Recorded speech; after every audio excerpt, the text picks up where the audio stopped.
Hi students, நாம் இப்போ example 2.7 பார்க்க போகிறோங்க. chapter 2 numbers and sequences class 10 சமச்சீர் syllabusல question என்ன கொடுத்துருக்காங்கன்னா, in the given factorization find the numbers m and n.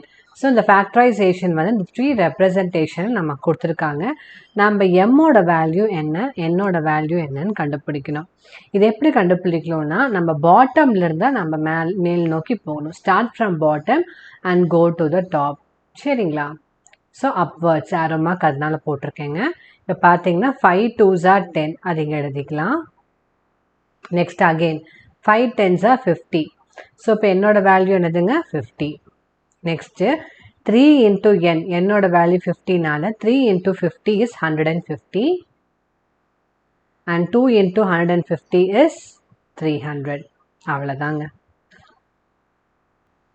So the value of m is 300. The value of